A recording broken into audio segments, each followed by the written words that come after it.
हम लोग आसान भर्ती करना चाहते थे और याद होगा उस समय 10वां 12वां पास करके मेरिट से नौकरी दे दी थी। हम लोगों को मौका मिलेगा तो आसान भर्ती कराएंगे जिससे हमारे नौजवानों को नौकरी और रोजगार मिल जाए। अभी जब हम चुनावी जनसभा में आ रहे थे तो हमारे कई साथियों ने कहा कि लखनऊ वाले एक बहुत बड़े मंत्री हैं, डिप्टी सीएम हैं, उन्हें पता लग गया कि सभा में कोई नहीं है, सभा ही कैंसिल कर ली, सुनने में आ रहा है। ये सभा कैंसिल नहीं की है, ये अंदर ही अंदर भारतीय जनता पार्टी के जो मुख्यमंत्री हैं उनकी कुर्सी गिराने के लिए सुरंग खोद रहे हैं। ये बीजेपी वाले और हमारे योगी जी बारूद की सुरंग खोद रहे हैं और उन्हीं के अपने लोग उनके नीचे नीचे कुर्सी कैसे छीन लें उसके लिए सुरंग खोद रहे हैं। अभी जो नारा दिया था, जो अंग्रेजों से नारा इन्होंने चुराया, डिवाइड एंड रूल नारा, बांटो, और ये जो नारा दिया इन्होंने, ये नारा अंग्रेजों से सीखा इन्होंने। जो लोग थोड़ी बहुत अंग्रेजी जानते होंगे, डिवाइड का मतलब तो जानते होंगे, डिवाइड का मतलब तो जानते होंगे, इसीलिए इन्होंने नारा दिया। ये अंग्रेजों से सीख करके दे रहे हैं। जहां अंग्रेजों ने बांट करके राज किया, उन्हीं के वचन वंशी हैं ये, उन्हीं के विचार वंशी हैं ये लोग जो बांटना चाहते हैं। लेकिन पूरे उत्तर प्रदेश की जनता सौहार्द को पसंद करती है, वो बंटने वाले नहीं हैं, वो बांट करके राजनीति करना चाहते हैं। हम समाजवादी लोग पीडीए का नारा देकर के जोड़ करके राजनीति करना चाहते हैं। उनके नकारात्मकता है, हर नारे में नकारात्मक है। उनका एनडीए ही निगेटिव है, एन फॉर निगेटिव, और एनडीए में लगा है सबसे आगे, एन लगा है, वो निगेटिव है, नकारात्मक लोग हैं। हम समाजवादियों का पीडीए है, पीडीए मतलब प्रोग्रेसिव है, पॉजिटिव है। हम लोग काम कर करके, जनता की सेवा कर करके सरकार बनाना चाहते हैं।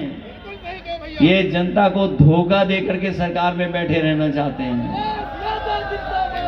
ये आए थे अभी मुख्यमंत्री जी, बहुत कुछ कह के चले गए, लेकिन वो जानते नहीं हैं हमारे प्रत्याशी का नाम भी ढंग से नहीं पढ़ा उन्होंने। अगर वो नाम भी ढंग से पढ़ लेते तो ऐसा भाषण दे करके नहीं जाते। उनका नाम है तेज और पीछे लगा है प्रताप। तो बताओ कौन जीतने जा रहा है यहां पर? और हो न हो, कम से कम विधानसभा में ये पहुंचेंगे, ये अपने कद की भी नपाई कर लेंगे मुख्यमंत्री जी के संग।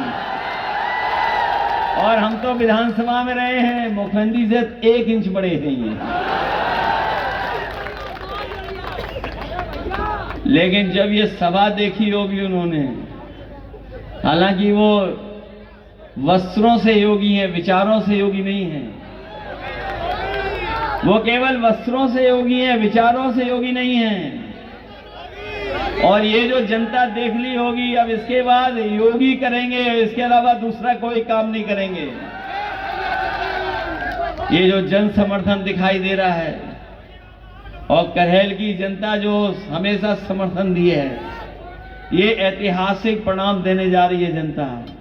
मैं पहले मीटिंग में भी कहा, इस बार करहेल का चुनाव जीत का रिकॉर्ड बनाने जा रहा है।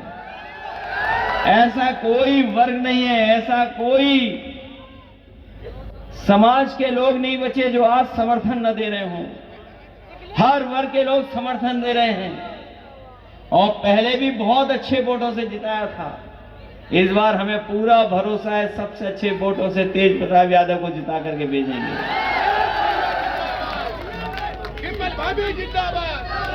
न केवल यहाँ का कार्यकर्ता तैयार है, बल्कि पूरी जनता तैयार है समाजवादी पार्टी को जिताने के लिए। इसलिए जिताओगे आप लोग, और जिताना इसलिए कि इस बार समाजवादियों ने बीजेपी का मुकाबला किया है।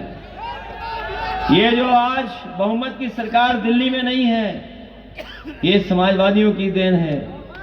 अगर सबसे ज्यादा मुकाबला किसी ने किया है और सबसे ज्यादा सीटें कोई अगर जीता है तो उत्तर प्रदेश में समाजवादी पार्टी और कांग्रेस ने मिलकर के इंडिया गठबंधन ने रिकॉर्ड बनाने का काम किया है। न केवल सबसे ज्यादा सीटें जीती हैं, बल्कि ऐसी भी सीटें जीती हैं जिनकी वजह से भारतीय जनता पार्टी को नींद नहीं आ रही है।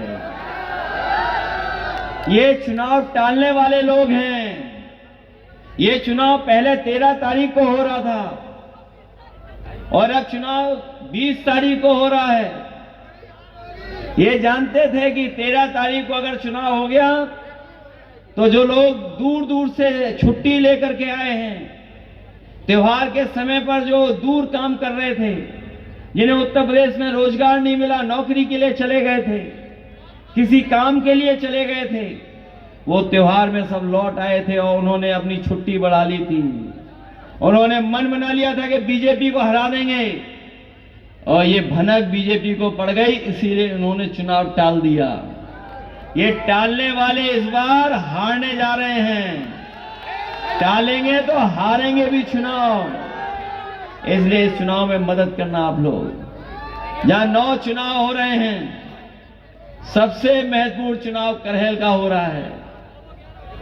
करहेल का चुनाव अलग तरह का संदेश देगा। न केवल जीत का संदेश देगा, बल्कि 27 में सरकार बनवाने का भी संदेश देगा। और ये क्षेत्र समाजवादियों का बहुत पुराना रहा है, बहुत पुराना क्षेत्र है।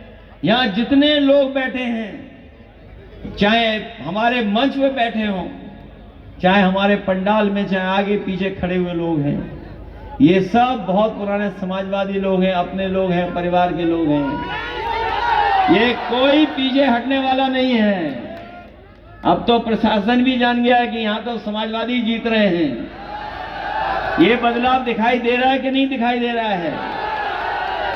ये थोड़ा बहुत परेशान करेंगे, लेकिन मैनपुरी वाले बहुत परेशानी देख चुके हैं पहले भी। ये घबराने वाले, डरने वालों में से नहीं है। और सच्चाई तो ये है कि ये शासन प्रशासन वाले सब लोग जानते हैं कि जैसे ही महाराष्ट्र का चुनाव का परिणाम आएगा, वहां जैसे ही परिणाम आएगा, यहां उत्तर प्रदेश की कुर्सी से भी बदलाव होना शुरू हो जाएगा। इसलिए बदलाव का भी चुनाव है। आप लोग सब मदद कर देना, यही मैं निवेदन करने आया हूं। मैं आपको भरोसा दिलाता हूं कि जिस तरीके से विकास हम लोगों ने काम किया है, इस क्षेत्र को विकास और खुशहाली के रास्ते पे ले जाने का काम किया, आने वाले समय में भी हम लोग करने का काम करेंगे। ये चुनाव हमारी वजह से ही हो रहा है, आपको पता होगा। ये चुनाव हमारी वजह से ही है।